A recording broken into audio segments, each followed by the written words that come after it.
Hello boys and girls, this is Harshit and आज से हम स्टार्ट करेंगे 11th का new chapter the flow of control. इस चैप्टर को मैंने 3 पार्ट्स में डिवाइड किया है।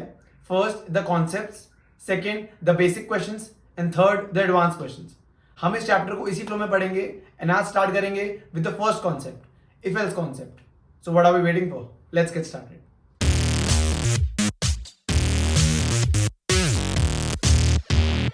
सबसे पहले स्टार्ट करते हैं कि इफ एल्स का कॉन्सेप्ट यूज क्यों होता है। बेसिकली इफ एल्स का कॉन्सेप्ट किसी कंडीशन के बेसिस पे डिसीजन बनाने के लिए यूज होता है। अगर हम इसे बेसिक हिंदी में ट्रांसलेट करें तो इफ रिजेंबल करता है अगर हिंदी वर्ड से, कि अगर ये हुआ तो मैं ये करूंगा, तो अगर इज इफ। एंड इसी के साथ एल्स रिजेंबल करता है नहीं तो से, कि अगर ये हुआ तो ये करूंगा, नहीं तो मैं ये करूंगा। तो अगर हो गया इफ एंड नहीं तो हो गया एल्स।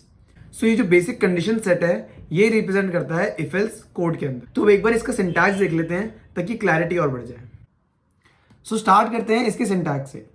इफ एल्स के सिंटैक्स सिंपल सा ही है, हमें सिर्फ इफ लिखना है क्योंकि इफ स्टेटमेंट है, एंड देन इसके बाद एक कंडीशनल एक्सप्रेशन लिखना है।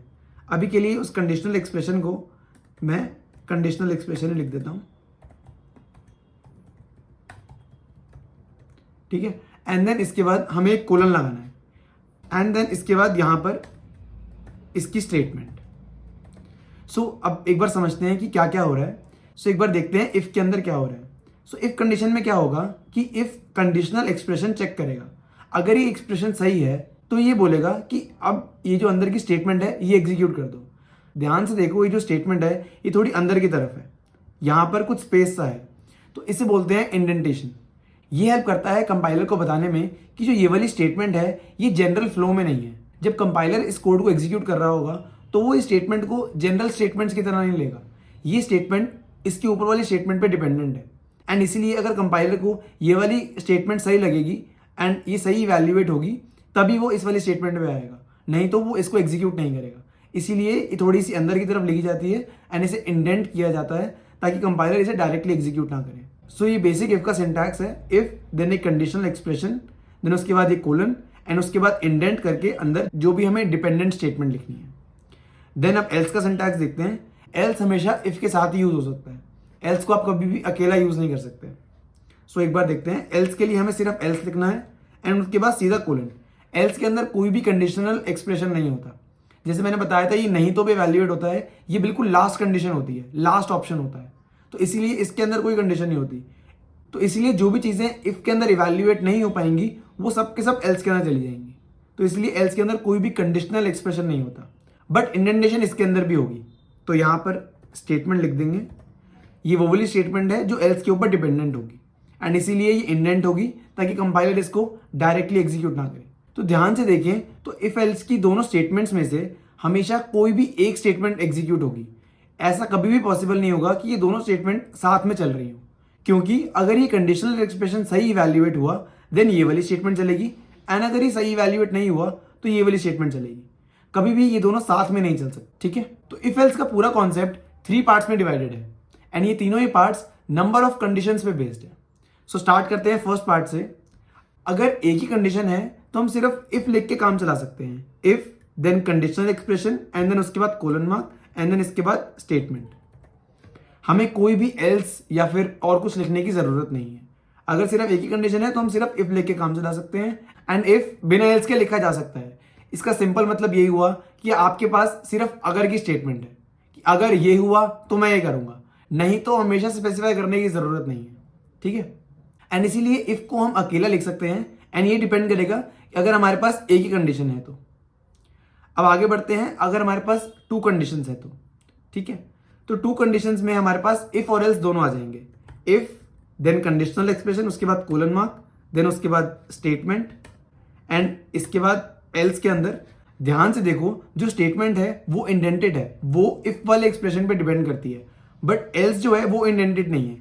ये जनरल फ्लो में आता है एंड ये डायरेक्टली इफ पे डिपेंड नहीं करता, ठीक है। तो हम एल्स के अंदर स्टेटमेंट लिख देंगे। तो ये हो गई हमारी 2 कंडीशंस। 2 कंडीशंस में क्या हुआ कि पहली कंडीशन तो हमारी जनरल कॉमन एक्सप्रेशन है, एंड सेकेंड वाली अगर कुछ भी नहीं होता तो हम ये कर लेंगे। तो इसके अंदर अगर एंड नहीं तो दोनों आ गए। तो अब आते हैं 3 और मोर कंडीशंस की तरफ। तो एक बार अगर हम हिंदी में देखें तो इफ रिजेंबल होता था अगर से एंड एल्स रिजेंबल होता था नहीं तो से। बट इसके बीच में एक या भी होता है कि अगर ऐसा हुआ तो मैं ऐसा करूंगा, या ऐसा हुआ तो ऐसा करूंगा, या ऐसा हुआ तो ऐसा करूंगा, नहीं तो मैं ऐसा कर लूंगा। तो इफ तो हो गया अगर एंड एल्स हो गया नहीं तो। बट ये जो या है ये रिप्रेजेंट होता है एलिफ से। एल्स और इफ का एक कंबाइन करके बना दिया एलिफ।